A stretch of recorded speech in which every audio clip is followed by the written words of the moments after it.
আজকে আসতেছি যে কোনো সময়। কি? আজকে ঘরে আসতেছি যে কোনো সময়। তাই? হয়। কেন এখন আর ভয় লাগবে না? আপনার না কোয়ার্টারের ভিতর বলে অনেক শত্রুরা আছে। সেটা দেখেই আসবো না, অসুবিধা কি? আর যদি কেউ দেখে ফেলে? আচ্ছা সেটা তো আমি তো দেখে ফেলেই যাবো, যাতে আচ্ছা না দেখে। ঠিক আছে। আচ্ছা, আসার আগে ফোন দিয়েন। আচ্ছা ঠিক আছে। আর রাত 8টার মধ্যে ডিউটি আছে তো, জানি ও আচ্ছা। বলছি ভালো লাগতেছে, ভালো লাগে তাই। তাই? একটু ভালো ভালো লাগাটা কেমন না নাকি? না, এত ভালো লাগা আসে কোথা থেকে? দেখালে কেন একদিনকে? দেখেই যে ভালো লাগছে আরো। তাই? না না দেখতে তো নাই করতাম। ও না, বললাম যে এত ভালো লাগা আসে কোথা থেকে? কেন মন নাই আমার নাকি? মন তো আছে, তা তো জানি। তাহলে তো মন থাকলে ভালো লাগবে আসতে পারে না? না, তারপর আপনার একটু বেশি ভালো লাগে আছে। আরেকদিন তো আমি দেখলাম ওই যে একটা পুলিশ অফিসার আসছিল না, মহিলা, হিন্দু, ওর সাথে কথাবার্তা বলার স্টাইলটা তো দেখছি। বলবো, কিছু মাইন্ড করবেন না?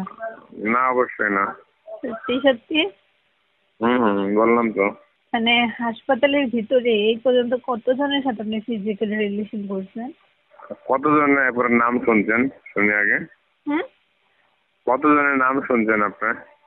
আমি তো শুনতেই আছি, দিনের পর দিন তো শুনতেই আছি। আমি সেদিন বললাম না যে আমার আগে গা জ্বালাপোড়া করে, সে রক্ত চাইতেছে, আমি পারি না যে আপনাকে ধরে ফেলাইতে।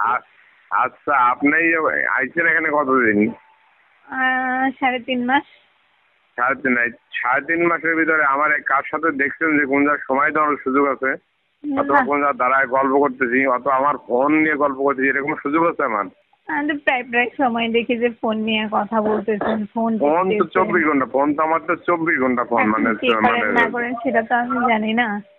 না এই যে ফোনটুক সময় দিলাম, এটা হলো মানুষ মানে এক্সেপশনাল, কিন্তু ওই ফোন নিয়ে এই জন্যই কয় যে মেয়ে মানুষের মানে যারা বিশ্বাস মানে রাখে না, তাদের সাথে সম্পর্ক নিয়ে করতে হয় না। আপনার যে বিশ্বাস হলো, আপনার ভিতরে বিশ্বাস নাই, মানে আপনার হ্যাঁ আচ্ছা, আপনার আমি জানা আমি উচিত, রাখেন। আপনার শোনেন আমি আপনার বোঝা জানার উচিত জন্য ছিল, যে প্রশ্নটা করলাম, তাই না? আপনার বোঝা উচিত ছিল না। একটা মানুষ যখন আমি জানি যে যদি নাই জানতাম, নাই বুঝতাম, তাহলে আপনার সাথে কি প্রশ্ন করতাম আর এই কথা বলতাম? আচ্ছা প্লিজ 1 মিনিট কথাটা বোঝার আগে আগলে মানুষ বুঝতে হয়, তারপর কথা বলতে হয়। যে যখন যে মানুষ থাকে প্রশাসনিক কাজ নিয়ে, সার্বক্ষণিক একটা মানুষ ব্যস্ত থাকে, এই রাজবাড়ী ডিস্ট্রিক্টের একটু জেড জানে যে আমি প্রশাসনিক কাজে প্রচন্ড ব্যস্ত।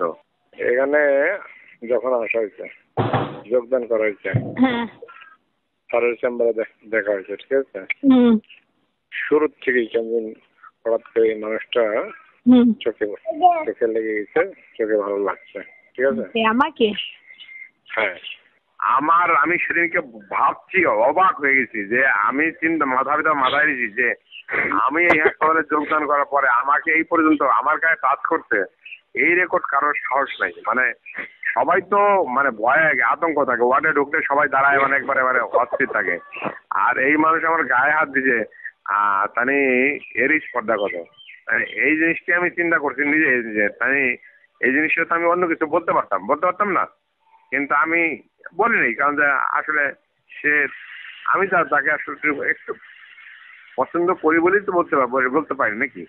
মানুষ তখন বলার সাহস পায় না, তার ভিতরে দুর্বলতা থাকে বলেই তো সাহস পায় না বলা হয়েছে নাকি? নাস্তা করছেন আপনি? না কথা, দুর্বলতা থাকলেই সাহস কিন্তু পায় না, আর দুর্বলতা না থাকলে কি করতো? সেও সাহস পাইতো না, আবার যার ধরছে সেও ঠাস করে চর মারা দিত। কিন্তু এখানে আমার দুর্বলতা আমি নিজেকে দুর্বলতা। তাহলে মানে আপনার দুর্বলতার কারণ কোথাও না কোথাও আমি, তাই না? অবশ্যই।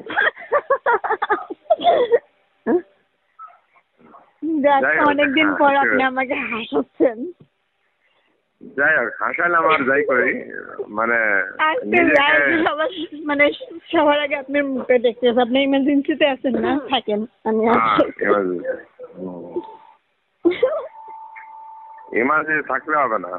তাহলে আমার ইচ্ছা, আমার ভালোবাসার এগুলার আমি যেগুলো পছন্দ করি সেগুলো আমার পূরণ করতে হবে। আচ্ছা, অপেক্ষায় থাকেন, করবনি। অপেক্ষায় থাকেন, করবনি। হ্যাঁ, মানে এখান থেকে চলে যাওয়ার পরে নাকি? কে চলে যাবে? আমি? মানে নাকে দড়িতে করে না মতন বল অপেক্ষায় থাকেন নাকি? না না না, আমি যাবো না তো। আমাদের এই যে ঢাকায় গেছিলাম না, তখন ওখানে যা কথা বলে আসছি চাকরি নিয়ে অপেক্ষাটা কতদিন শুনি? দেখি সময় সুযোগ করি, তারপরে আমি নিজেই আপনাকে ইনভাইট করব। আচ্ছা ঠিক আছে, ওকে, থ্যাংক ইউ। এবং আপনি নাকের সাথে দড়ি দিয়ে ঝুলাই না, আমার একটা কি কি মানে নাকের দড়িটা লাগায় টাইমে ঝুলাইবেন, এটা আমি জানি। ঠিক আছে, আপনাকে তো আপনি জেনে শুনে আমার পিছে পড়ে আছেন কি কারণে? বললাম জেনে শুনে তারা আমার পিছ পড়ে আছেন কে? এখন আমার ভিতরে কি এমন আছে যে আপনি এতটা পাগল হয়ে আছেন? আজকে সকাল থেকে খাওয়া দাওয়া করতেছেন, মনে হচ্ছে হজম হচ্ছে না, তাই না? এখন এই তো বারবার ফোন দিচ্ছেন হজম করার জন্য।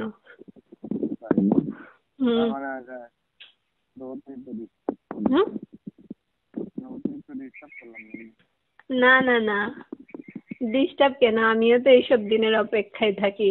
খুব ভাগ্যেতে মনে করেন যে পাওয়া যায়।